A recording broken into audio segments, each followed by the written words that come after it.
In 1977, a Canadian couple returned to their farm in Alberta. Charlie McLeod and his wife had come to their abandoned farm to retrieve a pump from their septic tank. They were not expecting what they found, and they were horrified. A human foot was sticking out of their septic tank, and that's when they discovered the remains of a decomposing body.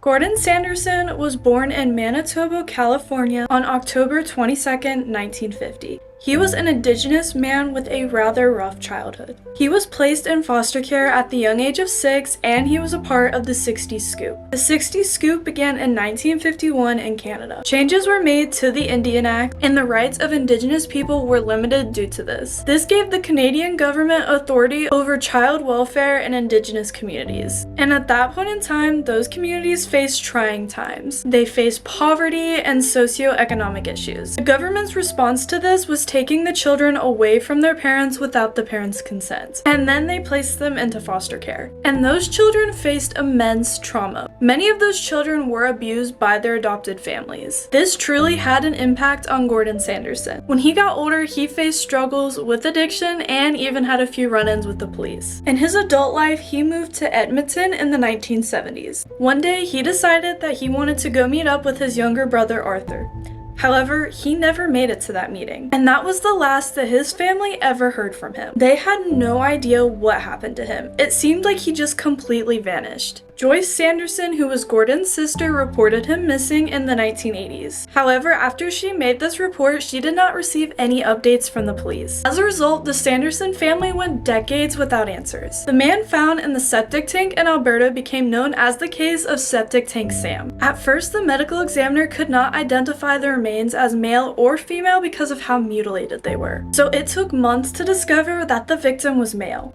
This became a super famous case, and it even led to farmers checking their own septic tanks for bodies. Many rumors about this case began, and some suspected that Septic Tank Sam had committed some sort of sex crime or was unfaithful in a relationship, and that's what led to his death. When the autopsy report came out, it showed that the victim had been beaten, burned with a butane torch, and cigarettes. The killers had sexually mutilated the victim before he was shot. It was believed that the victim was a 28-year-old 5'6" male that was wearing a blue work shirt, a white t-shirt, blue jeans, and gray socks. Investigators noted that the victim had immense upper body strength and that he might have been a laborer. And they felt confident that Septic Tank Sam was not originally from Alberta. There was very little evidence at the farmhouse where the remains were found, so it was believed that that was just the dump site for the body. They also discovered that the body was covered with quicklime to speed up the decomposition process. The victim still had all his teeth, and there were even signs of recent dental work. Detectives sent off x-rays of the victim's teeth to dentists in the area, and this was in hopes to find a match. However, they didn't have any luck. The remains were then sent to a forensic anthropologist where they learned more about the victim. That's when they discovered that he may have been of Indigenous origin. A lead was reported about a man who went missing in 1975 in Alberta. This man was Edward Arcand, who was a 27-year-old that had left his home and his 1969 Ford station wagon that ended up being found abandoned on the highway. However, after further investigation, they discovered that the remains of Septic Tank Sam did not belong to Edward.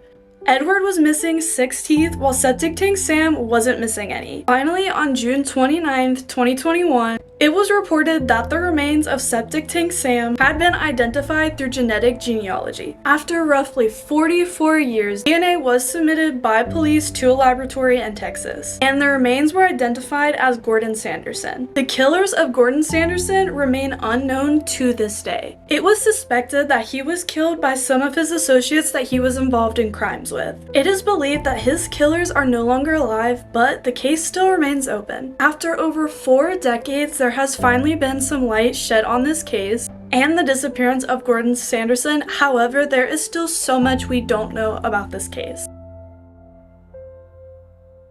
Well, that is the end of this story. I hope you guys enjoyed my first video. Go ahead and leave me a thumbs up and subscribe down below if you want to see more videos. Thanks for watching. Bye!